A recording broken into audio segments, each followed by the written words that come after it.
هجرت فضیلت ذکر کی چې الله جل جلاله هجرت د الله د دین لپاره هجرت وکي نو الله دنیا کې به خېګړه ور نصیب کوي او د آخرت اجر خو دی. او هجرت جائز صورتونو کې چې کوم کېږي یو دا چې د دارالکفر نه دارالاسلام طرف ته وشي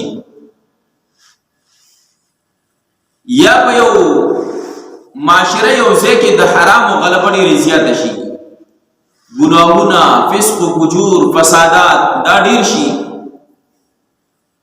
او یو کس نیکبخته سړی، نیک سیرته سړی هغه دغه معاشره نشي برداشت کولی، دغه ګناهونه او دا نافرمانۍ او فسق و فجور او دا فسادات نشي برداشت کولی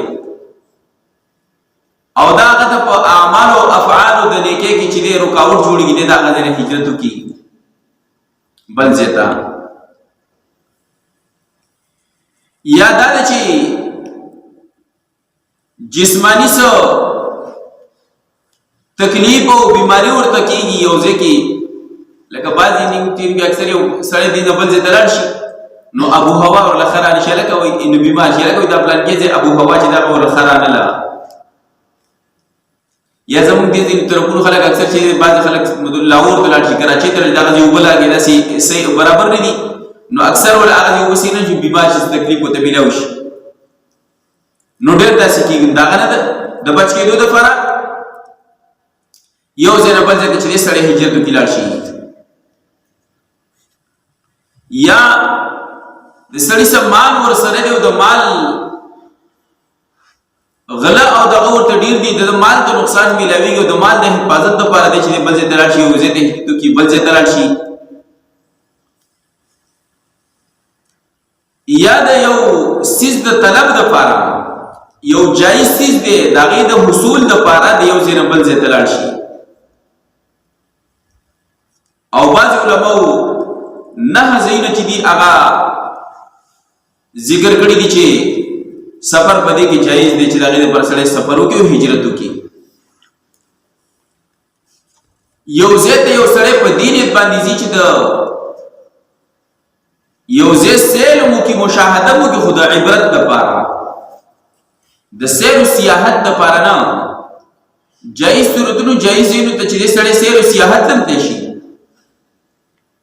خو چې دې هغه ځای ته شي د عبرت د حاصلېدو دپاره د دې دپاره هجرت وکړي نو دا هجرت چې دی دا به د ثواب په ثمره کې راشي.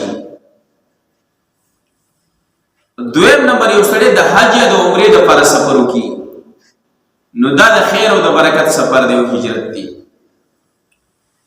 دریم نمبر د جهاد دپاره یو سړی سفر وکړي، د کافرانو سره د جنګي په مسلمانانو باندې ظلم او زیاتې کېږي او د جهاد په نیت باندې هغه مقام ته چې د هجرت وکړي او د سفر وکړي لاړ شي.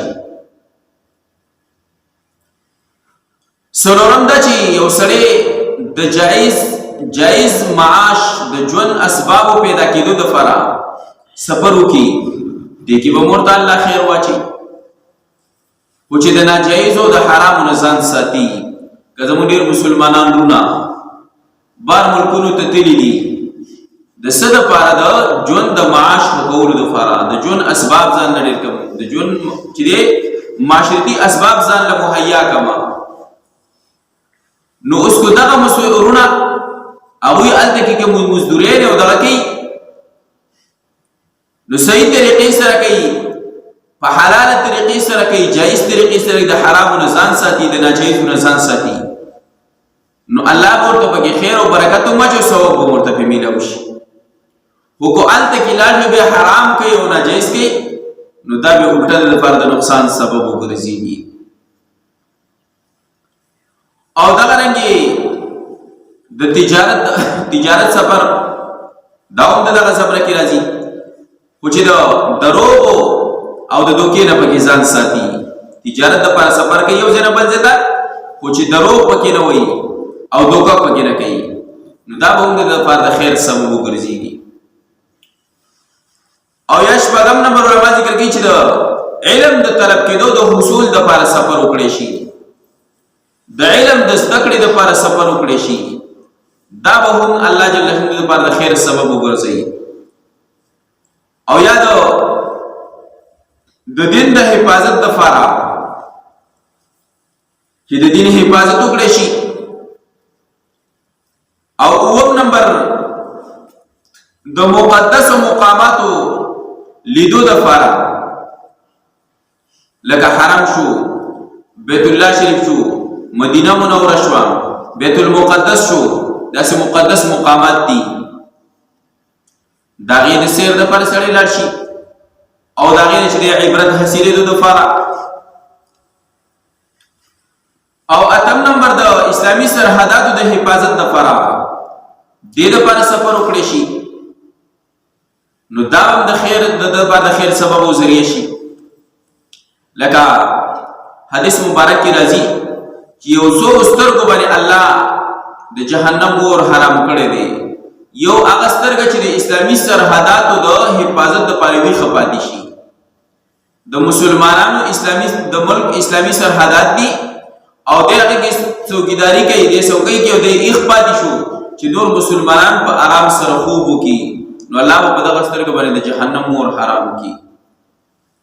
او نهم نمبر د خپلوانو او د دوستانو د ملاقات دپاره.